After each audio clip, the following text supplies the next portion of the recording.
Everyone, कैसे हैं आप लोग। आज हम लोग पढ़ने जा रहे हैं जैव प्रौद्योगिकी एवं उसके उपयोग, बायोटेक्नोलॉजी एंड इट्स एप्लीकेशन। तो चलिए स्टार्ट करते हैं। सबसे पहले हम लोग देखते हैं इस चैप्टर में कि रिकॉम्बिनेंट डीएनए टेक्नोलॉजी क्या होती है, मतलब रिकॉम्बिनेंट डीएनए क्या होता है। इसे हिंदी में कहते हैं पुनर्योगज डीएनए। क्या कहते हैं? पुनर्योगज डीएनए। तो देखिए इसको कैसे बनाया जाता है। जब दो डीएनए को आपस में मिलाया जाता है तो ये जो डीएनए बनता है इसे कहते हैं पुनर्योगज डीएनए, रिकॉम्बिनेंट डीएनए। पुनर् मतलब पुनः, योगज मतलब जोड़ना, पुनः जोड़ देना, दो अलग अलग डीएनए को आपस में जोड़ देना, यही होता है पुनर्योगज डीएनए तकनीक। देखिए पुनर्योगज डीएनए कैसे बनाते हैं। देखिए ये है एक लड़का राम और ये क्या है? श्याम। ये कौन है? राम और ये है श्याम। राम जो है पढ़ने में बहुत अच्छा है और श्याम क्या है? पढ़ने में अच्छा नहीं है। ये राम बहुत ज़्यादा पढ़ते हैं और श्याम बहुत कम पढ़ता है। तो राम के पापा बहुत खुश रहते हैं राम से, क्योंकि वो बहुत पढ़ता है, और श्याम कम पढ़ता है, इसलिए इसके पापा सोचते हैं मेरा लड़का तो पढ़ता ही नहीं है, तो मैं भी चाहता हूँ कि ये मेरा लड़का जो है वो राम की तरह बन जाए। राम के पापा डॉक्टर के पास जाते हैं और कहते हैं डॉक्टर साहब मैं भी अपने लड़के को राम की तरह बनाना चाहता हूँ। डॉक्टर साहब कहते हैं अच्छा ऐसा करना है, तो क्या करते हैं वो, तो डॉक्टर क्या करते हैं, राम के डीएनए में देखते हैं कि राम के डीएनए में क्या है, पढ़ने वाले जीन है, पढ़ाई के जीन है, इसलिए राम पढ़ता है। और श्याम जो है उसके डीएनए में पढ़ाई वाले जीन अच्छे नहीं हैं, खराब हैं, तभी वो पढ़ता नहीं है। श्याम के जो डीएनए हैं, श्याम का जो डीएनए है उसमें पढ़ाई वाले जीन अच्छे नहीं हैं, जिसकी वजह से श्याम पढ़ता नहीं है। और राम के डीएनए में पढ़ाई वाले जीन हैं, अच्छे डेवलप हैं, इसलिए राम पढ़ता है।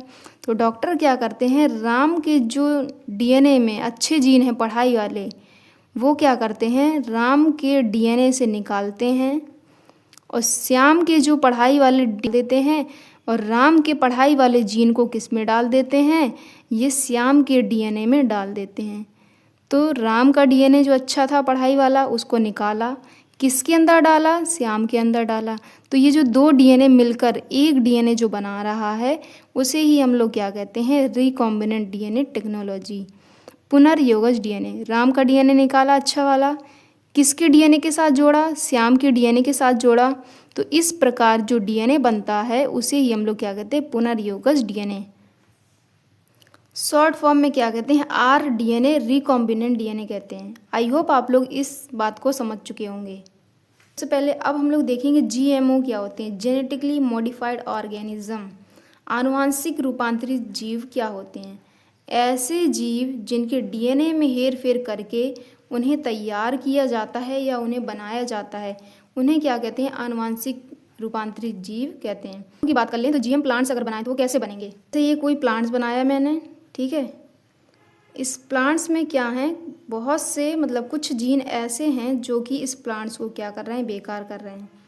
ये कोई प्लांट है, इस प्लांट के इस वाले पार्ट में क्या है, ऐसा जीन है जिसकी वजह से ये वाली लीफ जो है क्या हो रही है, बेकार हो रही है। तो अब हम क्या करेंगे, कोई दूसरा प्लांट लाएंगे, उस प्लांट में जो अच्छे जीन होंगे उस जीन को कहाँ डाल देंगे, इस वाले पार्ट में डाल देंगे। तो अच्छा वाला जीन यहाँ पे डेवलप करेगा और बेकार वाला जो जीन था उसको निकाल देंगे। क्या हो गया, जेनेटिकली मॉडिफाइड प्लांट्स, मतलब आनुवांशिक रूपांतरित पौधा। तो ये पौधा क्या है, अच्छा हो गया, मतलब अब इस पौधे में ना कोई रोग होगा। अब जब रोग नहीं है तो ये पौधा कैसा होगा, इसकी पोषण क्षमता भी अच्छी होगी, ज़्यादा नुकसान भी नहीं देगा। जीएम पौधों का उपयोग क्यों किया जाता है, ये जो जीएम पौधे होते हैं, ठंडी हो गई, सूखा हो गया, लवण, ताप, इन सब के प्रति प्रतिरोधी होते हैं। जीएम प्लांट जो होते हैं, चाहे सूखा आ जाए, अगर ज़्यादा टेम्परेचर आ जाए और ज़्यादा जो लवड़ी एरिया होते हैं, मतलब ज़्यादा सॉल्ट होता है वहाँ पे, ठंडी हो जाए बहुत ज़्यादा, तो इन सब के लिए प्रतिरोधी होते हैं। प्रतिरोधी का मतलब इन सब का कोई भी फर्क नहीं पड़ता है। रासायनिक पीड़क नाशकों पर कम निर्भरता करने में, रासायनिक पीड़क क्या होते हैं, देखिए आप लोगों ने देखा होगा, आपके घरों में भी होगा, जब आप लोग गांव जाते होंगे तो किसान क्या करते हैं, अपने फसलों पर छिड़काव करते हैं दवाइयों का, रासायनिक पीड़क नाशकों का क्या करते हैं, मतलब दवाइयों का या केमिकल्स का छिड़काव करते हैं, ताकि प्लांट्स पर जो कीड़े बैठते हैं वो मर जाएं। अगर वो नहीं मरेंगे तो वो फसल को क्या कर देंगे, बेकार कर देंगे। मूली आप लोग के घर में आती होगी, पालक आती होगी, तो उनमें देखा होगा आप लोगों ने छोटे छोटे कीड़े टाइप के होते हैं, मतलब वो खा लेते हैं उस पत्ते को, क्या कर लेते हैं वो कीड़े खा लेते हैं, तो बर्बाद हो जाती है वो फसल। तो इन्हीं चीज़ों को रोकने के लिए क्या किया जाता है, जीएम पौधों को बनाया जाता है और कटाई के बाद होने वाले नुकसान को भी रोकने में मदद करती हैं। खाद्य पदार्थों में पोषण वृद्धि करने में पोषण पौधों द्वारा खनिज उपयोग क्षमता में वृद्धि हो जाती है, जैसे विटामिन ए समृद्ध चावल जिसे गोल्डन राइस कहते हैं। जीएम प्लांट्स में एक एग्जाम्पल है, ये पूछा भी जाता है कि गोल्डन राइस में कौन सी विटामिन पाई जाती है, तो गोल्डन राइस में विटामिन ए पाई जाती है। ठीक है, बनाया जाता है क्योंकि देखिए बहुत से ह्यूमन ऐसे होते हैं जिनमें विटामिन की कमी होती है, तो इस विटामिन ए की कमी, मतलब बहुत से ह्यूमन ऐसे होते हैं जिनमें विटामिन ए की कमी होती है, तो इस विटामिन ए की कमी को पूरा करने के लिए एक चावल तैयार किया गया था, इसका नाम है गोल्डन राइस। क्या नाम है इसका, गोल्डन राइस। ये गोल्डन राइस क्या करता है, ये बनता कैसे, ये बनता है बीटा कैरोटीन को डालने से। बीटा कैरोटीन क्या करता है, इस चावल को पीला कर देता है। बीटा कैरोटीन चावल को कैसा कर देता, पीला, जिससे इसीलिए हम इसे कहते हैं गोल्डन राइस। और चावल पीला करने के साथ ये क्या करता है, विटामिन ए की मात्रा को क्या कर देता है, इसमें डाल देता है। बीटा कैरोटीन चावल को पीला कर देता है, विटामिन ए को भी क्या कर देता है, इसकी मात्रा को बढ़ा देता है। इसलिए गोल्डन राइस में क्या होता है, विटामिन ए भरपूर मात्रा में, मतलब बहुत ज़्यादा मात्रा में पाया जाता है। तो प्लांट्स में ये जो चावल बनाया गया है, किस लिए बनाया गया, ये पोषण क्षमता में वृद्धि करने के लिए। कोई व्यक्ति है जिसे विटामिन ए की कमी है, तो विटामिन ए की कमी को पूरा करने के लिए अब उसे हम क्या देंगे, चावल देंगे गोल्डन राइस। तो जब ये गोल्डन राइस के चावल खाएगा तो विटामिन ए उसके अंदर चला जाएगा, तो विटामिन ए की कमी भी पूरी हो जाएगी। तो मतलब पौधों द्वारा खनिज उपयोग क्षमता में वृद्धि करने के लिए क्या किया जाता है, जीएम प्लांट्स का उपयोग किया जाता है। अब हम लोग बात करते हैं बीटी क्या होता है, बीटी टॉक्सिन, जिसे शॉर्ट फॉर्म में कहते हैं बीटी।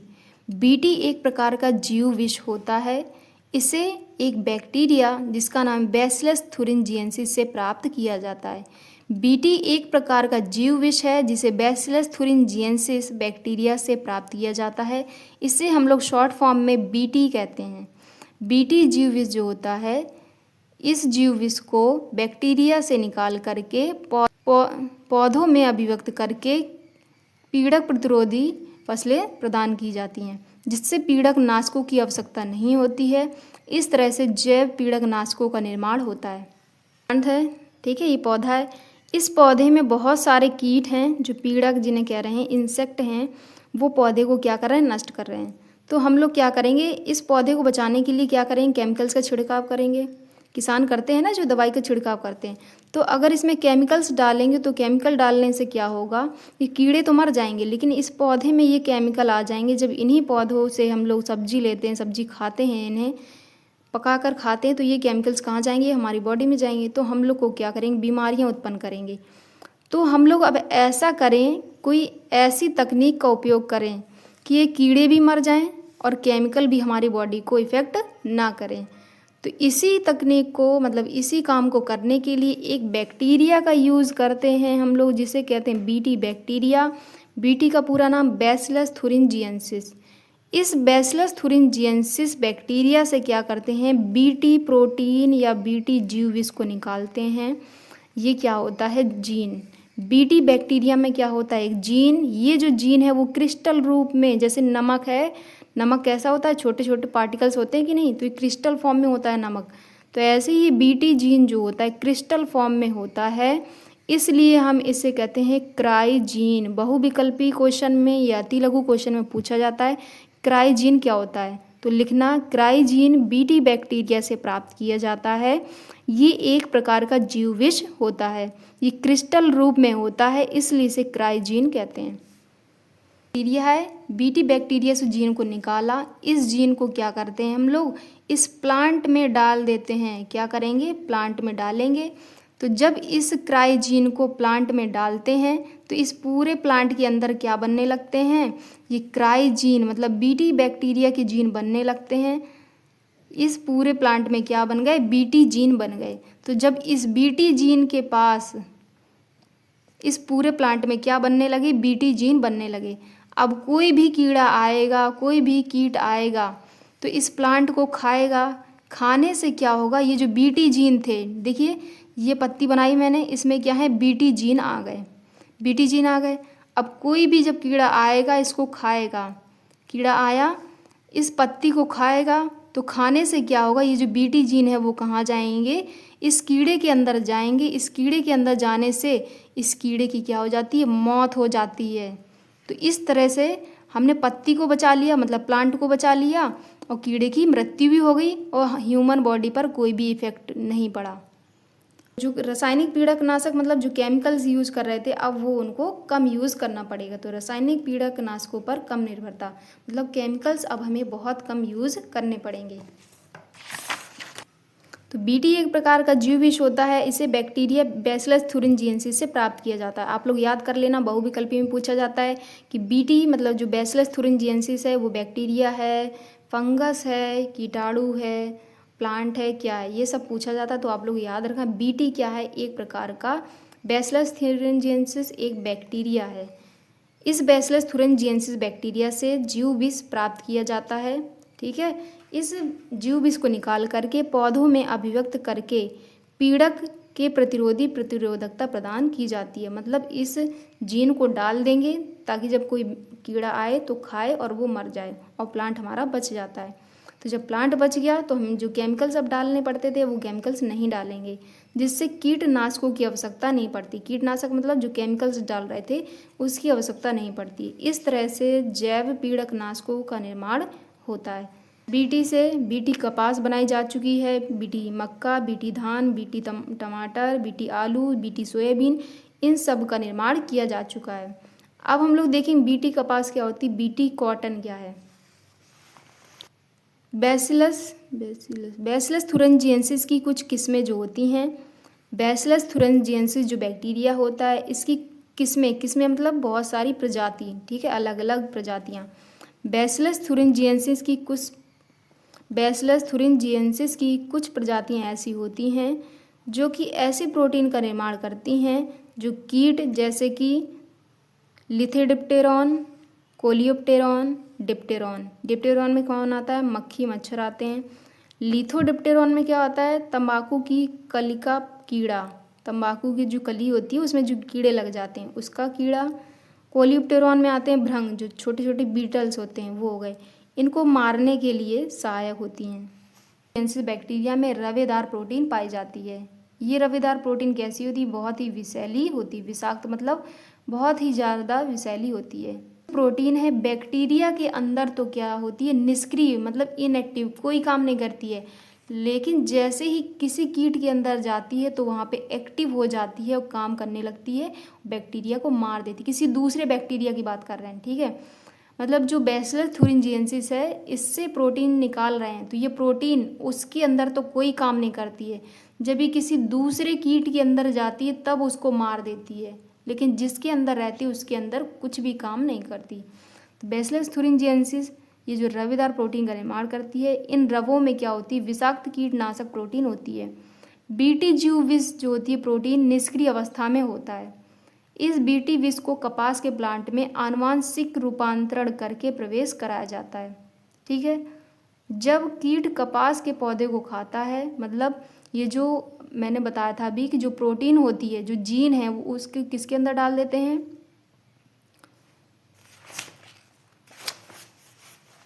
तो मैंने क्या बताया था, ये जो बीटी बैक्टीरिया है, इस बीटी बैक्टीरिया में क्या है, जीन है, क्राइजीन। इस क्राइजीन को निकाल कर किस में डाला था, कपास के पौधे में डाल दिया। मैंने मान लिया कि ये कपास का पौधा है, इस कपास के पौधे में डाल दिया। तो जैसे ही कीट कपास के पौधे को खाएगा तो ये जीन जो बीटी जीन है, ये बीटी ये जो प्रोटीन थी, ये प्रोटीन किसके अंदर जाएगी, इस कीट के अंदर चली जाती है। जैसे ही ये प्रोटीन जो है विषैली कीट के अंदर जाती है तो ये जो विषैला जीन जो होता है ये क्षारीय माध्यम में जाकर ही एक्टिव होता है। ये जो कीट है कीट के अंदर जाता है और कीट के अंदर क्षारीय माध्यम मिलता है, तो इसलिए ये कीट में जाकर एक्टिव हो जाता है, कीट की आंत में जाकर छेद करेगा। छेद हो जाते हैं आंत में तो कीट की क्या हो जाती है, डेथ हो जाती है। तो वही लिखा है मैंने, कीट कपास के पौधे को खाता है। जब कीट कपास के पौधों को खाता है तो ये जीव विष कीट के अंदर उसकी आंत में पहुंच जाता है, और आंत में जब इसको क्षारीय पीएच मिलता है तो ये कीटी जीव विष एक्टिव हो जाता है और कीट की आंत में छेद कर देता है। छेद होता है तो क्या हो जाती है, पूरी आंत में स्वेलिंग आ जाती है, सूजन, और कीट की क्या हो जाती है, मृत्यु हो जाती है, और कपास का पेड़ इस तरह से बच जाता है। ऐसे प्लांट को क्या कहते हैं हम लोग, बीटी कॉटन कहते हैं। आई होप आप लोग को ये वाला बीटी कपास का समझ में आ गया होगा। देखिए आप लोग को कुछ ध्यान नहीं रखना है, बस दो चीज़ ध्यान रखनी है। एक याद रखो, बीटी बैक्टीरिया का पूरा नाम याद कर लो, बैसिलस thuringiensis, ठीक है, याद कर लिया। अब हम लोग को ध्यान रखना है कि बीटी कपास कैसे बनाएं, बीटी कपास कैसे बनाना है। तो एक ऐसा पौधा है जिसमें बहुत सारे कीड़े हैं। अब कीड़े को मारना है और पौधे को भी नुकसान नहीं पहुंचाना। और अगर हम यूज़ करेंगे तो केमिकल्स ह्यूमन बॉडी में मतलब हम लोग को बहुत ज़्यादा नुकसान करेंगे, जो कि किसान यूज़ करते हैं। तो हमें केमिकल का यूज़ भी नहीं करना, खर्चा भी नहीं करना है, और पौधों को बचाना है और कीड़े को मारना भी है। तो क्या करेंगे, सबसे पहले एक बैक्टीरिया लिया, बैसिलस thuringiensis। उस बैक्टीरिया में ऐसे जीन हैं जिसे क्राइजीन कहते हैं, ये रवेदार होते हैं और रवेदार प्रोटीन के रूप में पाए जाते हैं। अब इस जो रवेदार प्रोटीन बहुत ही विषैली है, विषाक्त है जिसे कहते हैं, इस प्रोटीन को क्या करेंगे, पौधे में डाल देंगे। जैसे ही प्रोटीन पौधे में डालते हैं तो इस पौधे के पूरे पार्ट में ऊपर से नीचे तक पूरी क्या बनती है, ये विष बनने लगेंगे। इस प्लांट के पूरे पार्ट में क्या हो जाएगा, विष फैल जाता है, लेकिन इस प्लांट को कोई भी नुकसान नहीं पहुंचाता। तो ये बीटी जीव विष है, पूरे प्लांट में फैल जाता है। जैसे ही कीट इसको खाता है प्लांट को, तो ये जीव विष किसके अंदर जाता है, कीड़े के अंदर चला जाता है। जैसे कीड़े के अंदर जाएगा तो उसकी आंत में जाएगा, छेद करेगा तो कीट की मृत्यु हो जाती है। और ध्यान रखना कि ये जो बीटी जीव विष है किस पीएच पर काम करता है, अम्लीय कि क्षारीय कि उदासीन। तो याद कर लो, कीट की आंत में कौन सा माध्यम मिलता है, उसको क्षारीय माध्यम मिलता है, ध्यान रखना। रूपांतरित पादप या फसलें क्या होते हैं, जेनेटिकली मॉडिफाइड प्लांट्स और क्रॉप्स। इन फसलों को आनुवांशिक रूपांतरित फसलें या जैव प्रौद्योगिकी फसलें, बायोटेक्नोलॉजी क्रॉप्स भी कहते हैं। जीएम क्रॉप्स जो होती हैं, इनके निर्माण के लिए वांछित गुण युक्त बाह्य जीन को जीन स्थानांतरण विधि द्वारा लक्ष्य पादप में पहुंचा दिया जाता है। इसका मतलब क्या होता है, देखिए कोई ऐसा पौधा है जिसमें रोग है, कोई ऐसा पौधा है, मतलब ऐसे समझ लो कोई पौधा है वो कोई भी फल नहीं दे रहा, तो क्या करना है, अब वो लगा है कुछ काम भी नहीं कर रहा है, फल नहीं दे रहा, तो अब क्या करेंगे, अब दूसरे प्लांट में देखेंगे। जैसे ये देखिए, जैसे ये दो प्लांट हैं, ये वाला प्लांट है कोई भी फल नहीं दे रहा, ये वाला प्लांट फल नहीं दे रहा, और ये वाला प्लांट बहुत सारे फल देता है, तो इसमें बहुत सारे फ्रूट्स लगे हैं। तो क्या करेंगे, इसमें जो कुछ ऐसे जीन होंगे जो कि फल नहीं बनाने दे रहे होंगे, तो इस प्लांट के बेकार जीन को हटाएंगे और एक ऐसा प्लांट जो कि फल दे रहा है, तो इस प्लांट से उसके अच्छे जीन को लाएंगे और इस प्लांट में डाल देंगे। मतलब जो ऐसे जीन हैं जो बेकार हैं उनको हटाना है और बाहर से अच्छे जीन, देखिए जो अच्छे जीन को हम लोग लाते हैं बाहर से उसको कहते हैं वांछित जीन। वांछित मतलब इच्छा के अनुसार, मतलब हमने अपनी इच्छा के अनुसार ही तो कर रहे हैं कि इसको निकाल करके इस वाले पौधे में डाल देंगे। मतलब बेकार जीन को हटाना है, अच्छे जीन को लाना है। तो यही क्या होता है मेरा आनुवांशिक रूपांतरित पादप या फसलें। जो पौधा बनेगा उसे क्या कहेंगे, आनुवांशिक रूपांतरित पौधा। देखिए जिस जीन को चुनते हैं हम लोग अपनी इच्छा के अनुसार, इसे कहते हैं वांछित जीन। जिस जीन को हटाते हैं, मतलब जो जीन बेकार होता है, उसे कहते हैं अवांछित जीन। तो वांछित जीन को लाते हैं और अवांछित जीन को हटा देते हैं। यही है मेरा आनुवांशिक रूपांतरित पादप या फसलें। तो वही लिखा है, इन पौधों को आनुवांशिक रूपांतरित फसलें या बायोटेक्नोलॉजी क्रॉप्स भी कहते हैं। जीएम क्रॉप्स निर्माण के लिए वांछित गुण युक्त, अभी बताया था ना, वांछित मतलब जो इच्छा के अनुसार, वांछित गुण युक्त बाह्य जीन को, मतलब बाहर से जो जीन ला रहे हैं, वांछित गुण युक्त बाह्य जीन को जीन स्थानांतरण विधि द्वारा लक्ष्य पादप में पहुंचा दिए। लक्ष्य पादप समझ रहे हैं आप लोग, लक्ष्य का मतलब क्या है, ये वाला प्लांट है ना, ये मेरा टारगेट है कि इसको मुझे सही करना है, ये फल क्यों नहीं दे रहा, तो फल लगवाने हैं, तो ये मेरा क्या है, टारगेट प्लांट है। तो टारगेट प्लांट में डाल देते हैं। नहीं तो ऐसे समझ लो, ऐसे पौधे जिनके जीन में या डीएनए में हेर फेर करके उन्हें तैयार किया जाता है, उन्हें हम लोग कहते हैं आनुवांशिक रूपांतरित पौधे या फसलें। छोटी सी डिफिनेशन है, ये नहीं समझ में आ रहा तो याद कर लो। ऐसे पौधे या ऐसी फसलें जिनके डीएनए में हेर फेर करके उन्हें तैयार किया जाता है, उन्हें हम लोग आनुवांशिक रूपांतरित फसलें कहते हैं। अब हम लोग बात करते हैं टीआई प्लाज्मिड द्वारा आनुवांशिक रूपांतरित फसलों का निर्माण। टीआई प्लाज्मिड क्या होता है? एग्रोबैक्टीरियम ट्यूमिफेसियंस जो होता है मृदा में पाया जाने वाला बैक्टीरिया है। याद कर लीजिए कि पूछा जाता है टीआई प्लाज्मिड को किससे प्राप्त किया जाता है, तो एग्रोबैक्टीरियम ट्यूमिफेसियंस, एग्रोबैक्टीरियम ट्यूमिफेसियंस से टीआई प्लाज्मिड को प्राप्त किया जाता है। ये टीआई प्लाज्मिड करता क्या है? ये टीआई प्लाज्मिड जो है पौधों में वाहक का काम करता है। हम लोग देखेंगे अभी आगे कि वाहक क्या होता है, प्लाज्मिड क्या होता है, वाहक क्या होता है, ये अभी हम लोग समझेंगे। एग्रोबैक्टीरियम ट्यूमिफेसियंस जो है मृदा में पाया जाने वाला बैक्टीरिया है। इसी बैक्टीरिया से टीआई प्लाज्मिड प्राप्त किया जाता है जो प्लांट्स में वाहक का काम करता है। अब हम लोग पढ़ेंगे क्राइजीन क्या होता है। क्राइजीन क्या होता है? क्राइजीन अभी मैंने बताया था, क्राइजीन को बीटी बैक्टीरिया मतलब बैसिलस thuringiensis से प्राप्त किया जाता है। ये जो जीन होते हैं क्रिस्टल रूप में होते हैं, इसलिए हम इसे क्या कहते हैं? क्राइजीन कहते हैं। बीटी बैक्टीरिया में पाए जाने वाला जीन है जो कि क्रिस्टल रूप में पाया जाता है, इसलिए हम इसे क्राइजीन कहते हैं और ये बहुत ही विषाक्त होता है। अब देखिए सुनहरा चावल क्या होता है, जिसे कहते हैं गोल्डन राइस। अभी हम लोगों ने क्या पढ़ा था? जेनेटिकली मॉडिफाइड ऑर्गेनिज्म, उसमें जो पौधा पढ़ा था आनुवांशिक रूपांतरित पौधे में अभी मैंने क्या बताया था? एक ऐसा व्यक्ति जिसके अंदर विटामिन ए की कमी है तो उसको गोल्डन राइस का चावल दे देंगे, खिलाएंगे, तो गोल्डन राइस में क्या होता है? Beta carotene. ये बीटा कैरोटीन क्या करती है? चावल में विटामिन ए की मात्रा को पूरा करती है। मतलब बीटा कैरोटीन जो है वो विटामिन ए को बढ़ाती है चावल में। और चावल पीला क्यों होता है? क्योंकि बीटा कैरोटीन क्या करती है? येलो रंग देती है, इसलिए गोल्डन राइस कहते हैं। सुनहरा चावल, पहले तो राइस का वैज्ञानिक नाम याद कर लो, ओराइजा सेटाइवा। क्या नाम है? Oryza sativa. मटर का वैज्ञानिक नाम क्या है? Pisum sativum. राइस का वैज्ञानिक नाम, राइस का साइंटिफिक नेम क्या है? Oryza sativa. गोल्डन राइस जो है एक पारजीनिक किस्म है। इसे आनुवांशिक अभियांत्रिकी जेनेटिक इंजीनियरिंग के द्वारा तैयार किया जाता है। इस किस्म में बीटा कैरोटीन जो है बहुत ज़्यादा मात्रा में पाया जाता है जो कि विटामिन ए को प्रदान करता है। मतलब बीटा कैरोटीन जो है विटामिन ए देता है। ये चावल येलो कलर का होता है, इसलिए इसे क्या कहते हैं? गोल्डन राइस कहते हैं। चावल येलो कलर का दिखाई देता है, इसलिए इसे गोल्डन राइस कहते हैं। क्या पाया जाता है इसमें? Vitamin A. विटामिन ए को कौन देता है? Beta carotene. ध्यान रखना, गोल्डन राइस में कौन सी प्रोटीन है? Beta carotene protein. कौन सी विटामिन है? Vitamin A. येलो कलर क्यों है? क्योंकि बीटा कैरोटीन है, इसको ध्यान रखना। ये अति लघु में आ सकता है कि सुनहरा चावल क्या होता है, तो इस पर टिप्पणी लिखिए, तो आप लोग ध्यान रखना इसको।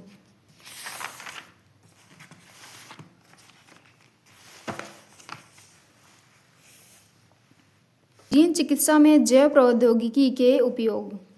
रिकॉम्बिनेंट डीएनए टेक्नोलॉजी से स्वास्थ्य सुरक्षा में अत्यधिक प्रभाव पड़ा है, क्योंकि इसके द्वारा अत्यधिक प्रभावी चिकित्सीय औषधियों का उत्पादन अधिक मात्रा में संभव है। अब हम लोग जो इम्पोर्टेंट है वो पढ़ने जा रहे हैं, ह्यूमन इंसुलिन क्या होता है। ये आप लोग चैनल को सब्सक्राइब और लाइक भी कर दिया करिए, साथ में कमेंट भी करना है कि कैसा लगा है लेक्चर, समझ में आया है कि नहीं आया, ये भी बताना है। और देखिए मेरे भी एग्ज़ाम चलते हैं, मुझे भी पढ़ना पड़ता है, फिर भी मैं आप लोग को नोट्स बनाती हूँ और वीडियो डालती हूँ। वीडियो बनाना है, फिर इसके बाद मुझे इसको एडिट भी करना है, नोट्स बनाने पड़ते हैं, काफ़ी ज़्यादा टाइम लग जाता है। तो आप लोग इतना तो समझ रहे होंगे, तो सब्सक्राइब, लाइक, साथ में कमेंट ज़रूर कर दिया करो। ह्यूमन इंसुलिन जिसे कहते हैं मानव इंसुलिन। इंसुलिन कहाँ होता है? अग्नाशय में होता है, जिसे कहते हैं पेनक्रियाज। पेनक्रियाज ये कहाँ है? हमारा जो पाचन तंत्र होता है, पाचन तंत्र में सबसे पहले क्या होती है? देखो,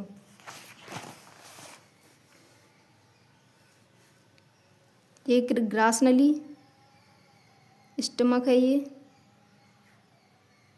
ठीक है। यहाँ पर क्या होता है हम लोग का? लीवर होता है। इसमें क्या होती है? पित्ताशय होता है। यहाँ पर क्या होती है? छोटी आंत होती है। ये हमारी बड़ी आंत है, ठीक है।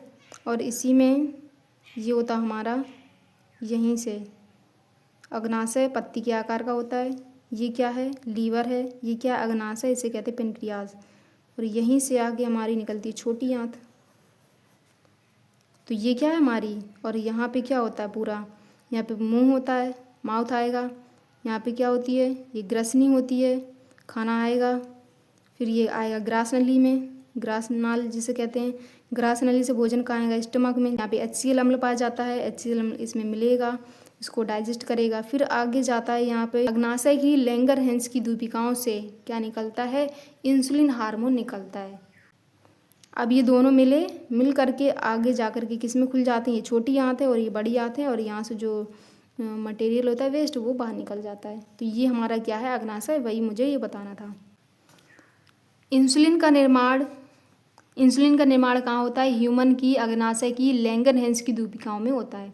अग्नाशय क्या होती है? एक अंतःस्रावी ग्रंथि होती है। अंतःस्रावी ग्रंथि क्या होती हैं? जो हार्मोन का सिक्रीशन करती हैं, जो हार्मोन निकालती हैं, उन्हें कहते हैं अंतःस्रावी ग्रंथि। जो एंजाइम का स्राव करती हैं वो होती हैं बहिस्रावी ग्रंथि। जो एंजाइम निकालती हैं, लार वगैरह, आंसू निकलते हैं, उल्टी आती है हम लोग को, ये सब किस में आते हैं? बहिस्रावी ग्रंथि में आते हैं। इंसुलिन एक क्या है? प्रोटीन हार्मोन है। इंसुलिन एक प्रोटीन हार्मोन होता है। ये हार्मोन अग्नाशय की अंतःस्रावी, अग्नाशय क्या है? अंतःस्रावी। यह हार्मोन अग्नाशय की बीटा कोशिकाओं द्वारा स्रावित होता है। अग्नाशय में 3 प्रकार की सेल होती हैं, अल्फा, बीटा और डेल्टा कोशिकाएं, ठीक है। तो बीटा कोशिका से क्या निकलता है? इंसुलिन हार्मोन का स्राव होता है। ये हार्मोन ब्लड में ग्लूकोज की मात्रा को कंट्रोल करता है। अगर देखिए इस हार्मोन की कमी हो जाएगी, तो जब इस हार्मोन की कमी होगी तो क्या होगा? शरीर में ग्लूकोज की मात्रा बढ़ेगी, तो क्या हो जाता है? डायबिटीज़ रोग हो जाता है। आप लोगों ने सुना होगा, जिसे मधुमेह भी कहते हैं, शुगर भी हम लोग कहते हैं। इंसुलिन क्या है? अच्छे से याद कर लो। इंसुलिन जो है एक प्रोटीन हार्मोन है। ये अग्नाशय की बीटा कोशिका से स्रावित होता है। अग्नाशय की बीटा कोशिका से स्रावित होता है। ये इंसुलिन हार्मोन क्या करता है? शरीर में ग्लूकोज की मात्रा को कंट्रोल करता है। ये इंसुलिन हार्मोन शरीर में ग्लूकोज की मात्रा को कंट्रोल करता है। अगर इस इंसुलिन हार्मोन की कमी हो जाती शरीर में तो मधुमेह नामक रोग हो जाता है। अब हम लोग देखते हैं कि इंसुलिन का निर्माण कैसे करते हैं। सिंथेसिस ऑफ इंसुलिन, इंसुलिन का संश्लेषण। 1982 में मधुमेह के रोगियों के लिए मानव इंसुलिन का सफल उत्पादन किया गया था।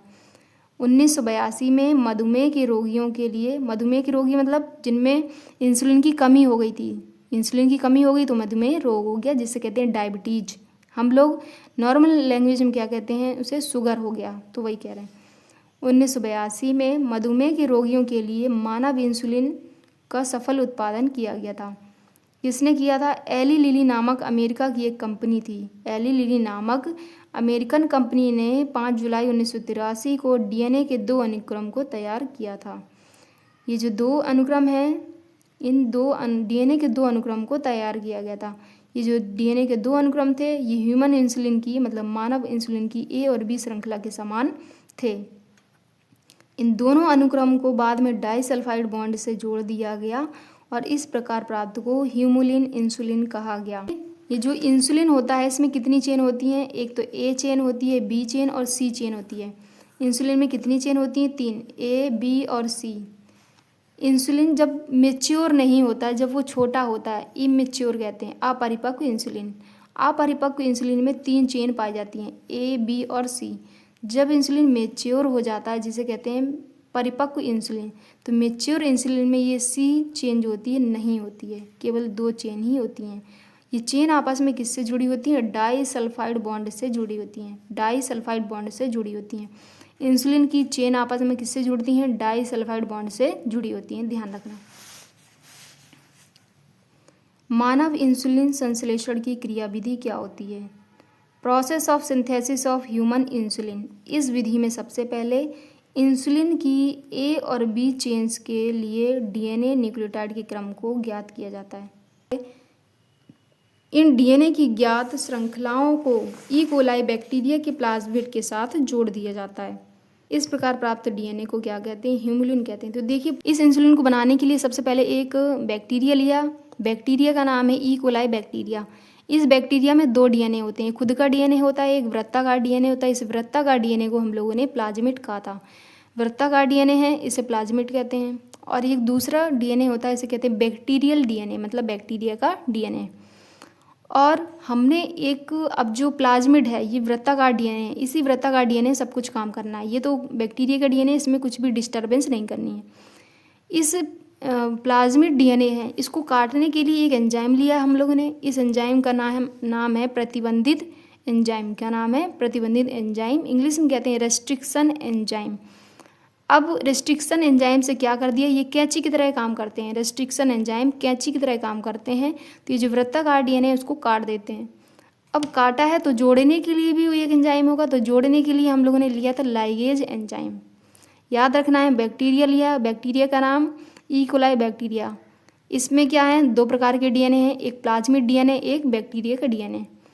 तो जो प्लाज्मिड डीएनए है ये कैसा होता है, वृत्ताकार होता है। इसको काटने के लिए कौन सा एंजाइम लिया था, रेस्ट्रिक्शन एंजाइम, प्रतिबंधित एंजाइम। काट दिया, काटने के बाद जो छोर बचे हैं, इन छोरों को कहते हैं हम लोग चिपचिपे छोर। क्या कहते हैं? चिपचिपे छोर, या इंग्लिश में स्टिकी एंड्स कहते हैं। अब जोड़ने के लिए एक लाइगेज एंजाइम लिया था। ठीक है, बस इतना ही करना है। तो चलिए स्टार्ट करते हैं कि इंसुलिन को कैसे बनाया गया था। ये एक बैक्टीरिया है, E coli bacteria. E coli bacteria में क्या है, खुद का डीएनए है, जिसे कहते हैं बैक्टीरियल क्रोमोसोम या बैक्टीरियल डीएनए। ये क्रोमोसोम ऐसे बोल क्यों रहे हैं? देखिए, बैक्टीरिया जो होती है वो किस में आते हैं, प्रोकैरियोट। और प्रोकैरियोट में देखिए ये यूकैरियोट है और ये क्या है, प्रोकैरियोट। प्रोकैरियोट जो होता है उसमें केंद्रक के चारों ओर कोई भी भित्ति नहीं पाई जाती। जब भित्ति नहीं होगी तो इसका जो मटेरियल होगा वो कैसा पड़ा होगा, ऐसे फैला होगा। और जो यूकैरियोट का डीएनए, यूकैरियोटिक कोशिका होती है, उसमें केंद्रक के चारों ओर क्या होती है, भित्ति होती है। तो ये मटेरियल किसके अंदर होगा, केंद्रक के अंदर होगा। लेकिन जो प्रोकैरियोट होती है उसमें कोई भी कोशिका भित्ति नहीं होती, तो इसका डीएनए ऐसे ही बिखरा हुआ पड़ा रहता है। अब ये जो बैक्टीरिया है, तो बैक्टीरिया में 2 डीएनए पाए जाते हैं। एक तो गुणसूत्री डीएनए ऐसे पड़ा है जालनुमा, और दूसरा होता है एक वृत्ताकार डीएनए जिसे कहते हैं प्लाज्मिड। इस वृत्ताकार डीएनए को हम लोग क्या कहते हैं, प्लाज्मिड। याद कर लो, इसका नाम क्या है, प्लाज्मिड डीएनए। और ये किसका है, ये बैक्टीरिया का। ये वाला डीएनए काम करता है बैक्टीरिया का, और इस वाला डीएनए ये जो है ऐसे ही पड़ा रहता है। इसको कहते हैं गुणसूत्री डीएनए, या कह दो बैक्टीरिया का डीएनए। ठीक है, ये प्लाज्मिड है और ये क्या है, बैक्टीरिया का डीएनए।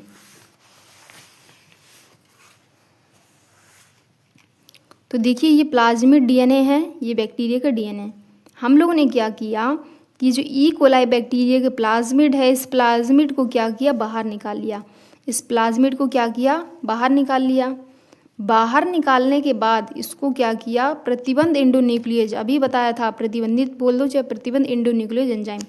हम लोग इसके आगे वाले चैप्टर में पढ़ेंगे कि प्रतिबंध एंडोन्यूक्लियेज एंजाइम क्या होते हैं। प्रतिबंधित एंजाइम जो होते हैं कैंची की तरह काम करते हैं। अब ये प्रतिबंधित एंजाइम क्या कर देंगे, इस प्लाज्मिड को काट देंगे। प्लाज्मिड को क्या करेंगे, काट देंगे।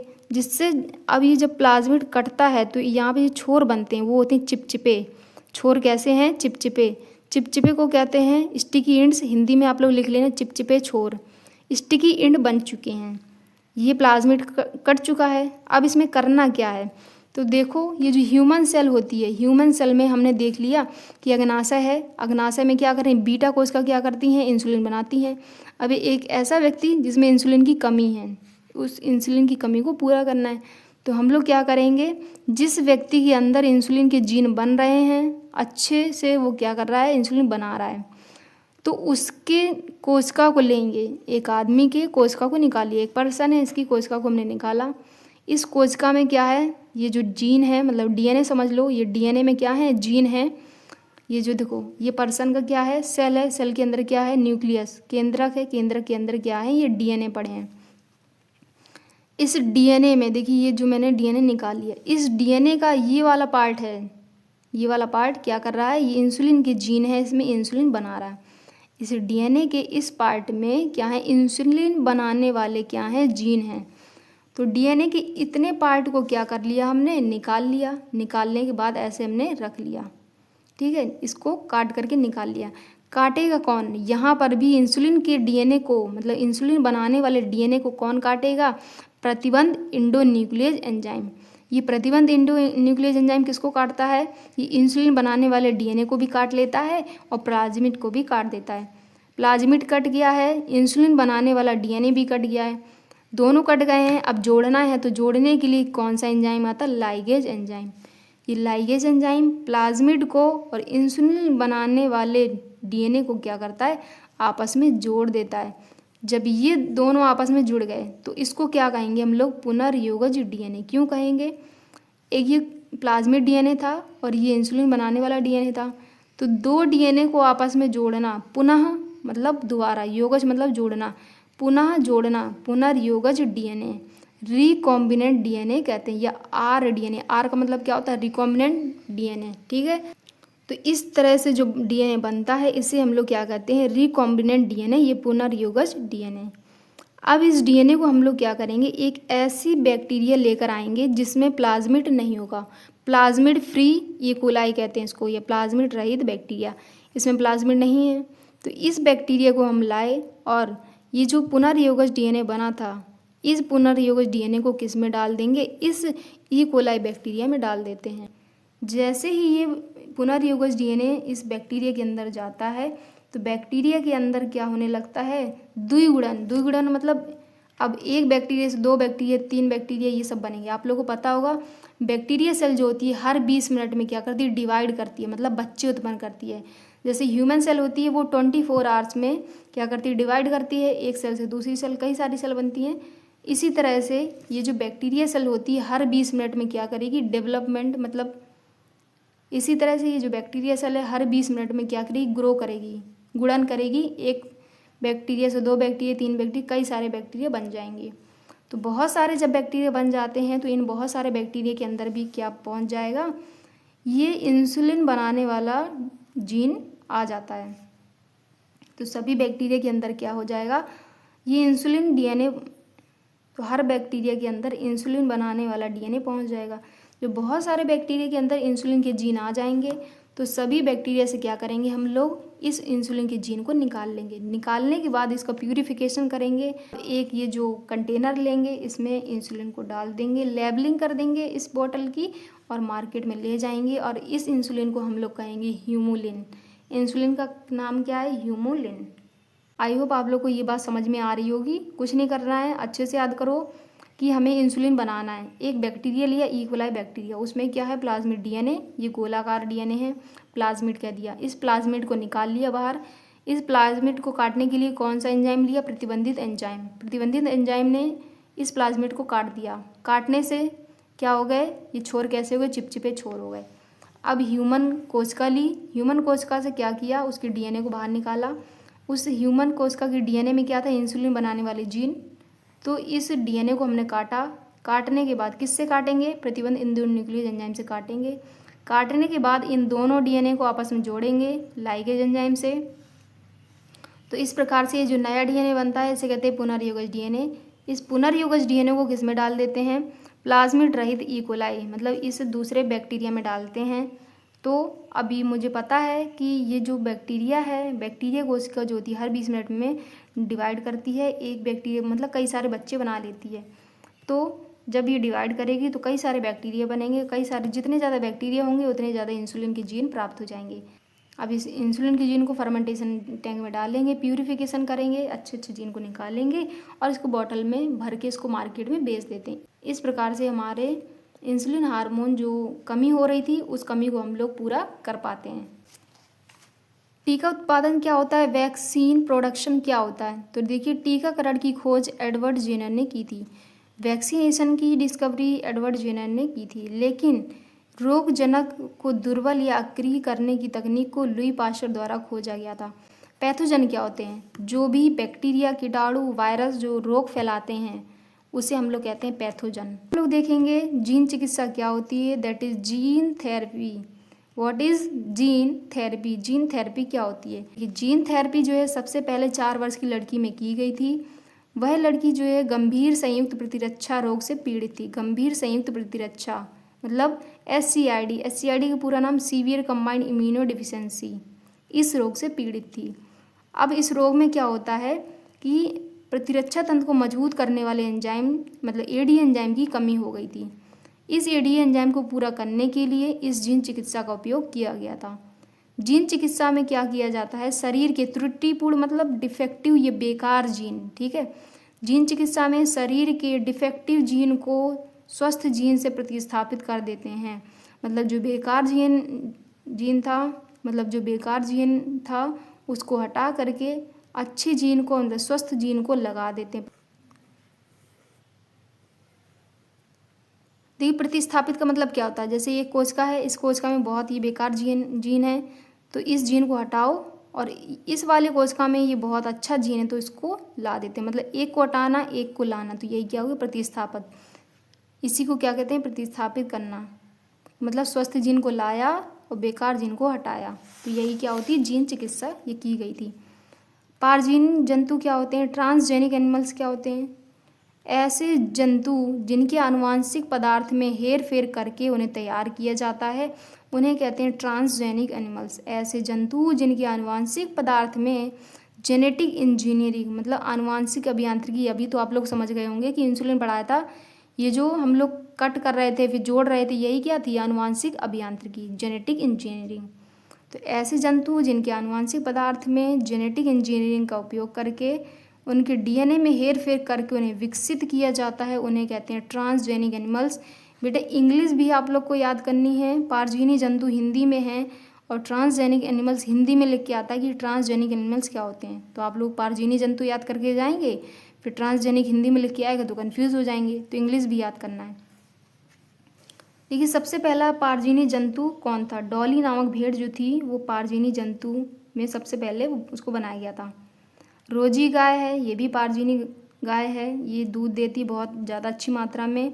और ये जो रोजी गाय का दूध होता है, इस दूध में इतने अच्छे मतलब पोषक तत्व पाए जाते हैं, जो कि जैसे मदर होती है, जब मदर होती है उसको बच्चा होता है, तो जब वो अपने बच्चों को दूध पिलाती है तो उस जो दूध में जो बहुत सारे पोषक तत्व होते हैं, वैसे ही पोषक तत्व तो इसमें पाए जाते हैं रोजी काऊ में। सालमन मछली, इसको भी भोजन के लिए तैयार किया गया था।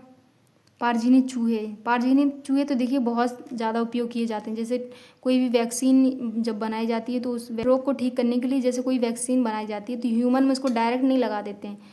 डायरेक्ट लगाने से पहले उससे क्या करते हैं, पहले किसी जैसे कि बंदर हो गए, बंदर ह्यूमन की प्रजाति, तो बंदरों में भी यूज किया जाता है।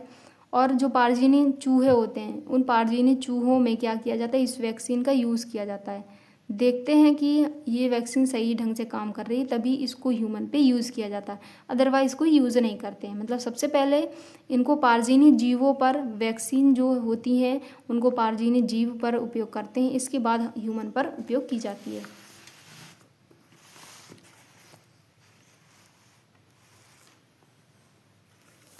पारजीनी जंतुओं का उपयोग क्यों किया जाता है, पारजीनी जंतुओं का उपयोग आनुवांशिक रोग के उपचार में किया जाता है।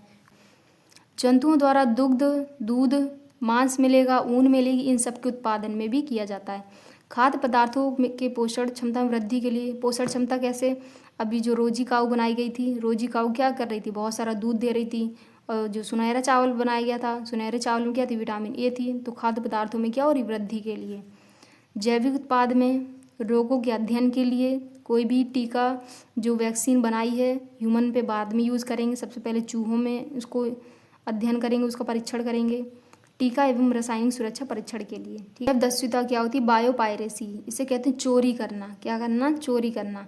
जैव दस्युता या बायोपायरेसी, बायोपायरेसी इंग्लिश वर्ड है, हिंदी में लिख के आया है। जैव दस्युता हिंदी में कहते हैं इसको।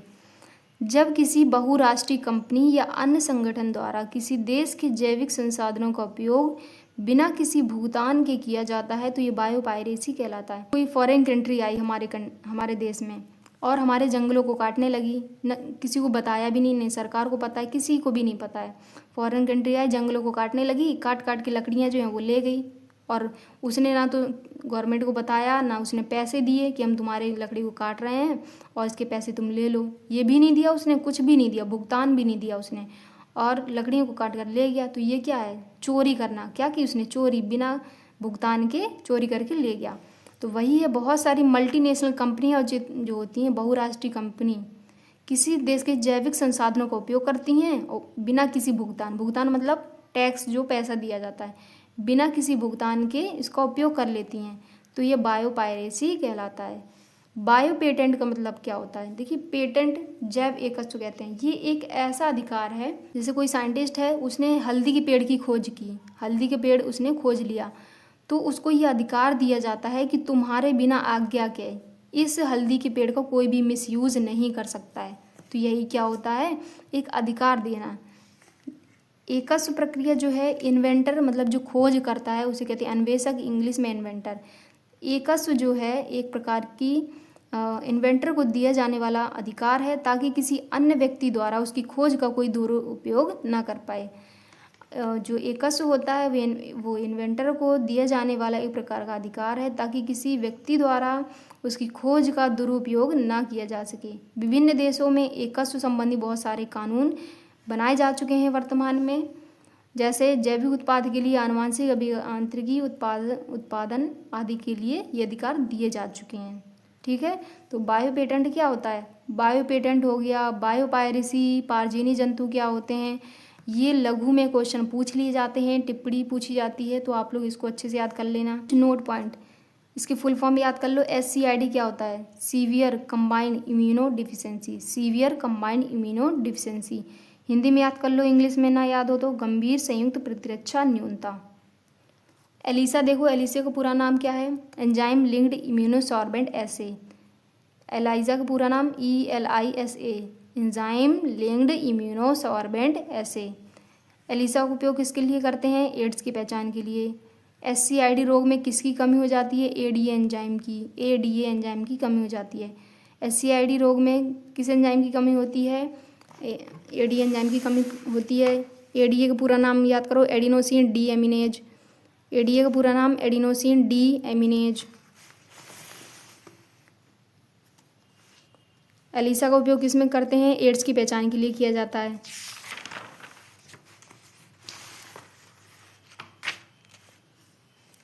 कुछ ये भी नोट पॉइंट याद करने हैं आप लोगों को। ह्यूमन इंसुलिन में कितनी चेन होती हैं? ABC श्रृंखलाएं होती हैं। ये जो C चेन जो होती है, श्रृंखला मतलब क्या होती है? चेन। ये जो C चेन होती है परिपक्व इंसुलिन में नहीं होती है, मतलब जो इंसुलिन मैच्योर होता है तो उसमें हट जाती है। BT क्या है? एक बैक्टीरिया है, याद रखना। उसमें आप लोगों को फंगस दे दी जाए, पौधा दे दिया, कीट ये सब दे दी जाए तो याद रखना BT क्या है? बैसिलस thuringiensis एक प्रकार का बैक्टीरिया है। आनुवांशिकी अभियांत्रिकी द्वारा बनने वाली प्रथम औषधि कौन सी थी? ह्यूमुलिन। याद कर लो, इसका नाम क्या है? इंसुलिन। ह्यूमुलिन क्या थी? इंसुलिन।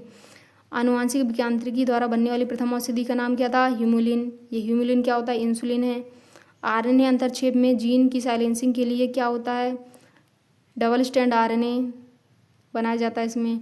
RNA अंतरक्षेप में जीन की साइलेंसिंग के लिए क्या होता है? डबल स्टैंड RNA बनाया जाता है। DS का पूरा नाम DS double stand RNA, Hindi में द्विरज्जुक RNA कहते हैं। आई होप आप लोगों को ये वीडियो समझ में आया होगा। So please like and subscribe my channel, और कमेंट में ज़रूर बताना कि अगला वीडियो जो है किस टॉपिक पर चाहिए।